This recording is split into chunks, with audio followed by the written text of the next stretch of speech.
Okay, back on MLNX. Now here's another interesting thing I wanted to follow up on those last couple of videos.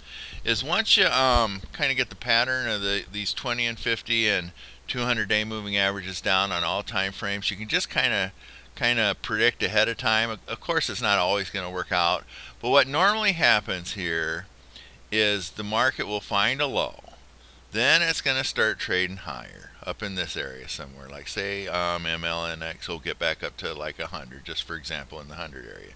The 20-day will come up and cross the 50-day, which you've all seen that happen, because a lot of times that happens right at the beginning of an uptrend, or kind of close to the beginning of an uptrend.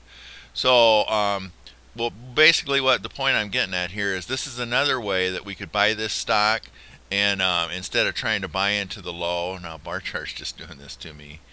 Let's see if it'll come back here. I didn't click on anything, but sometimes this does that. I don't know why. It just refreshes the chart. I don't know. Right when you don't want it to refresh the chart. So anyway, sorry about that. Now what you could do, okay, we're talking so far in these last two videos about trying to get in kind of down at the low. And as we all know, sometimes that's not the best thing to do, because if you try to buy into a low, sometimes it's going to just keep going against you. But some people want to try to buy into the low. There's nothing wrong with that, because then the good part about it, obviously, is you're getting the stock at a lot cheaper price. Like you're getting this stock at, if you bought it right at the 200-day moving average, you'd be buying it at like 68.93. So basically right around 69, 70 bucks. And if we wait for the market to turn, we're going to probably end up buying it around 100 bucks. But the nice thing about waiting for the market to turn is then it's in an uptrend and it's not in a correction, and that sometimes that ends up being a safer place to buy, even though you're paying more. Okay, so what will normally happen here is the 20-day will cross the 50-day, and then the market will rally, the stock MLNX, and then it'll pull back down into between the 20 and 50-day. This is something the market seems to do time and time. I can't say it happens every time, but it seems to almost happen every time.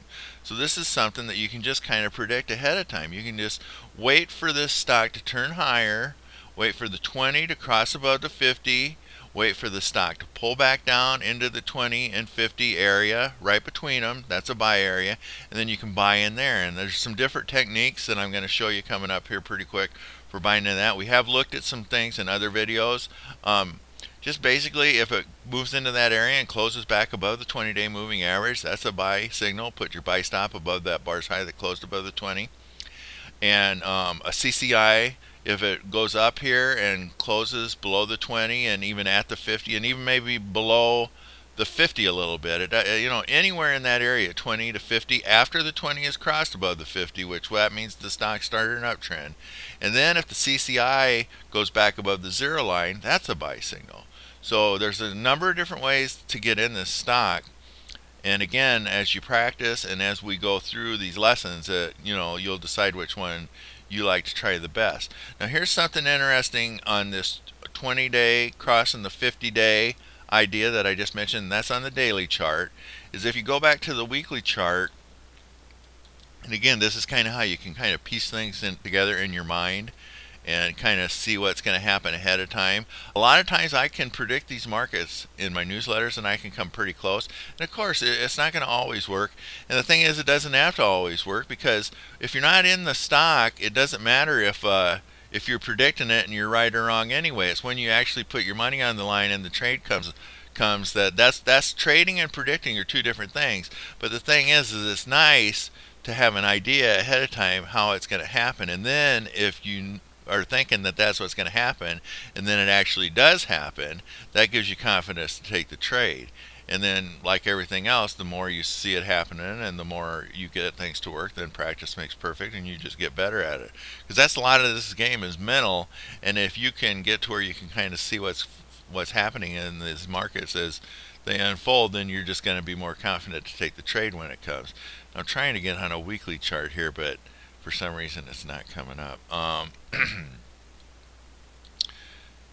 Well, anyway, what I was going to show you on the weekly chart, since it's not coming on, maybe I'll show you that in another video.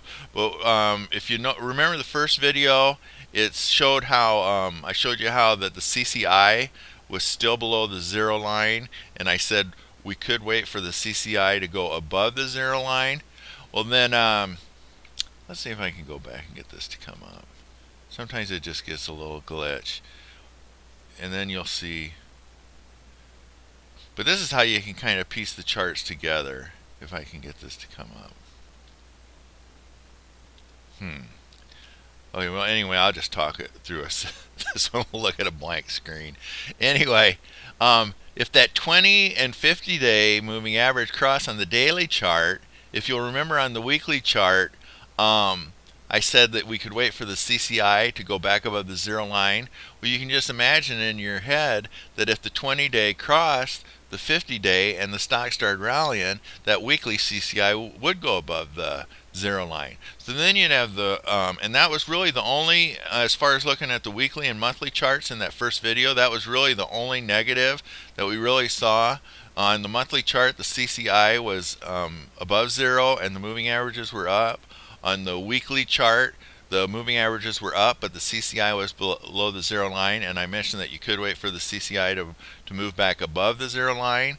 Well, again, if that 20 and 50 cross, 20 crosses the 50 to the upside, and then price starts rallying, that CCI weekly is going to move above the zero line. So then you would have all time frames bullish and everything we were looking at bullish. You would have all the moving averages bullish and all the CCIs bullish at the same time, and then that would be a good place to buy. And we'll see some examples of that in some future charts when I can get this to come up a little better. But we'll be looking at this stuff more than once, so it's fine that we didn't get to see a chart on this one. I think you get the picture of what